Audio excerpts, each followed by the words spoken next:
Voltamos então com a história de Lígia, Hugo e Daniel. Fala um pouquinho da língua tucano. Então, eu consegui uma cartilha dos tucanos, né, que ensinam passo a passo.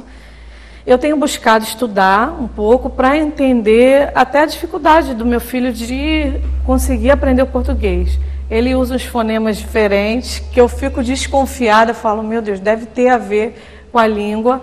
Eu acredito que seja até natural essa dificuldade, né? Até porque geneticamente ele é muito, muito índiozinho. Conta da dança, que eu achei super interessante.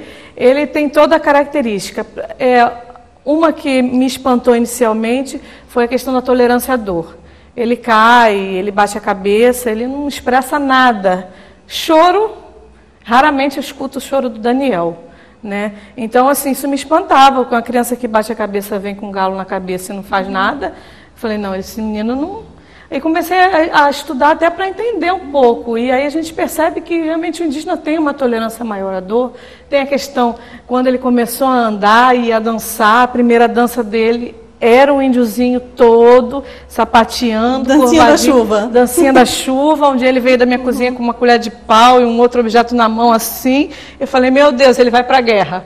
Aí, assim, meu marido e eu, a gente até se diverte com isso, mas é muito interessante a gente conhecer, entender né, a história dele, toda a origem para poder... Eu acho que é importantíssimo você colocar o seu filho em contato com a origem dele, com a cultura dele, porque é uma cultura tão bonita. É verdade. E é uma cultura que a gente está perdendo aqui no Brasil. É verdade. Então, é importantíssimo. E, assim, a gente tem essa intenção, sabe, de fazê-lo conhecer a cultura dele, a história, enfim.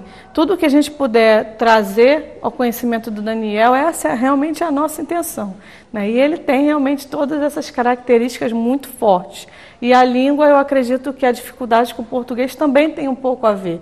Então, assim, quando eu for apresentar a ele toda a sua história, eu quero ver se eu já sei, porque é difícil, eu estou estudando, mas não está nada fácil, não.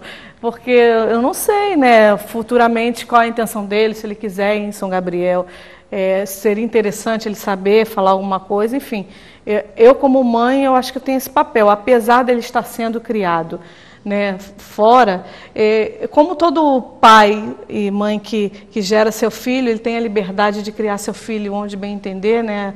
Você sendo do Rio de Janeiro, se você quiser morar no Amazonas e criar seu filho na cultura de lá, você pode ir para fora do país. Eu acredito que a gente também, como mãe, né, ele mesmo sendo amazonense, ninguém vai tirar isso dele, ele é natural de lá, e eu vou respeitar isso. Mas eu quero que ele seja criado aqui e tenha um certo conhecimento. A gente tenta manter, né, esse convívio, né? Você pode criar um filho fora do país, mas você sempre tenta trazê-lo para a sua cultura. E essa também é a minha intenção como mãe. O dialeto tucano deve ser pouco conhecido, pelo menos eu nunca tinha ouvido falar, né? A gente ouve falar em Tupi-Guarani, em Caiçara, em outros, né? Mas tucano não. Onde você conseguiu esse material para que você venha a aprender e depois possa transmitir ao seu filho? Então, eu vendo uma reportagem, né, que até a TV Globo fez, né, com o pessoal do programa Bem-Estar.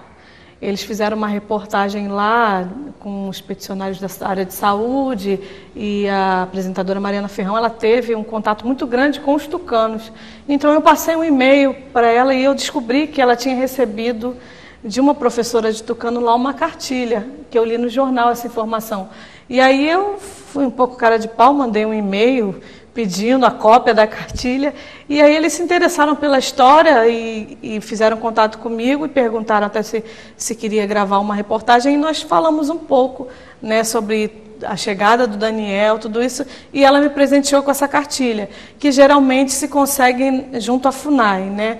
Mas eu tentei outros contatos, porque a minha intenção é conseguir outros exemplares para dar uma continuidade. Não é muito fácil, mas eu vou insistir junto à FUNAI para conseguir ver se eu consigo o próximo módulo, os demais, para eu ir me preparando, né? E, inclusive, também, uma outra coisa interessante, eu dei entrada junto ao Fórum de São Gabriel da Cachoeira na certidão dele indígena, Porque eu não tenho nenhum documento hoje que comprove que ele é indígena. Então é interessante que os tucanos escolheram um nome para ele. Então hoje ele já tem um nome indígena. Sabe o que é que significa? Significa Deus do Verão. Ai, que bonito! É Camaro. Camaro? É isso, Camaro.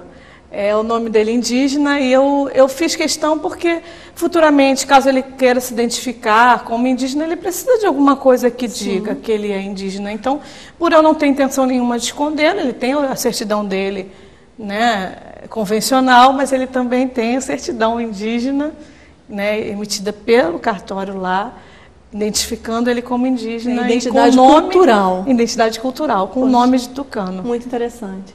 Então, nós estivemos aqui com a Lígia, falando sobre a história do Daniel, sobre a cultura dos tucanos lá do Amazonas. É uma história de adoção diferente, porque mescla cultura, amor, carinho e, principalmente, a manutenção da identidade dessa criança que tem sua origem no Amazonas. Então, finalizamos por aqui. Obrigada, Lígia, pela sua participação. E voltaremos em breve com mais um Adoção, um exemplo de amor. Lembrem que para contatar-nos, basta mandar um e-mail para adoção@tvmundi.com.br. Até lá!